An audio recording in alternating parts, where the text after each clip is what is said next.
इस समय भारत और कनाडा के रिश्तों में कड़वाहट देखने को मिल रही है।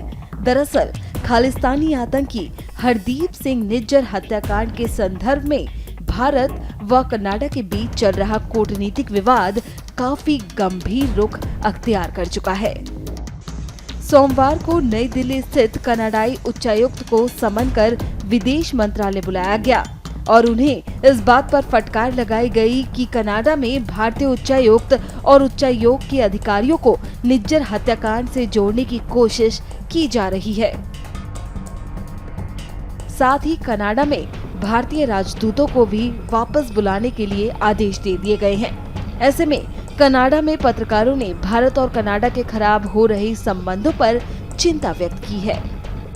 आज सुबह बहुत ही अफसोसनाक खबर मिली और देखा कि कनाडा और इंडिया के बीच में ताल्लुकात जो हैं वो और भी ख़राब होने की तरफ जा रहे हैं।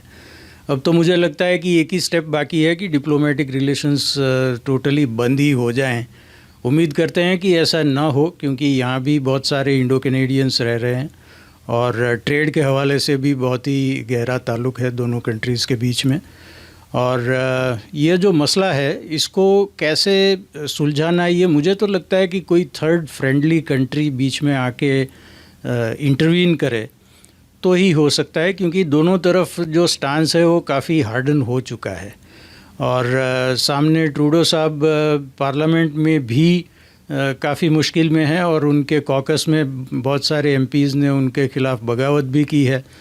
तो ये ओवरऑल मिला के हालात बहुत ही ख़राब दिख रहे हैं और हम उम्मीद करते हैं कि इसमें कहीं ना कहीं से सुधार आ जाएगा। कनाडा की थैंक्सगिविंग की छुट्टी के दिन इंडो कैनेडियंस को एक शॉकिंग और डिस्ट्रेसिंग खबर सुनने को मिली कि भारत और कनाडा के जो रिश्ते हैं वो और ठंडे हो गए हैं और भारत ने अपने डिप्लोमेट्स को वापस बुलाने का कह दिया है और कनाडा ने भारत से ये कहा कि यहाँ पर निज्जर का जो कत्ल हुआ था उसके पीछे भारतीय डिप्लोमेट्स भी पीपल ऑफ इंटरेस्ट हो सकते हैं। इस सारी सिचुएशन में अब 1.5 से 2 मिलियन इंडो कैनेडियंस जिनको दोनों देशों से बहुत प्यार है, उनको भारत से भी बहुत प्यार है और कनाडा से भी बहुत प्यार है और दोनों ये सोचते हैं कि हम दोनों दुनिया की अजीम डेमोक्रेसी से ताल्लुक़ रखते हैं। तो कैसे हुआ कि दोनों देशों के दो डेमोक्रेसीज़ के ताल्लुकात आपस में बुरे हो गए? मेरे साथ बहुत सारे इंडो कैनेडियंस ने बातचीत की और उन्होंने कहा कि इतने बुरे ताल्लुकात तो कनाडा और चाइना के भी नहीं हुए, जबकि वहाँ दोनों देशों के बीच बहुत दरारें बनी। इतने बुरे ताल्लुकात तो रूस और कनाडा के बीच में भी नहीं हुए, जबकि कनाडा यूक्रेन में अपनी पूरी मदद भेज रहा है और रूस की मजम्मत भी कर रहा है, जबकि दोनों डेमोक्रेसीज भी नहीं हैं। तो ये कैसे हो गया कि यहाँ पर दो बड़ी डेमोक्रेसीज के आपस में बुरे ताल्लुकात हो गए? इसके साथ साथ इंडो कैनेडियंस इस बात पे भी बहुत परेशान है कि इस वक्त 60-70 हज़ार इंडियन स्टूडेंट्स डेपुटेशन फेस कर रहे हैं। ये भी उनके लिए एक बहुत ही जो है परेशानी की बात है और उसमें ये ख़बर और उनके लिए एक बुरी ख़बर के तौर पर सामने आई है।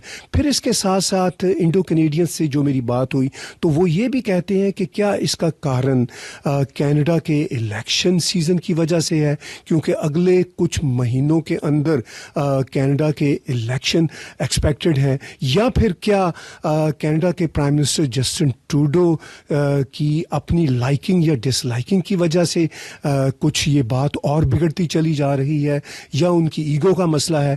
ये वो बातें हैं जो बहुत सारे इंडो कैनेडियंस ने मेरे साथ शेयर की और मैं एक जर्नलिस्ट के तौर पर ख़ुद भी बहुत शौक में हूँ कि कैसे दोनों देशों के ताल्लुकात जो कि दोनों बड़ी डेमोक्रेसीज़ हैं ख़राब होते चले जा रहे हैं।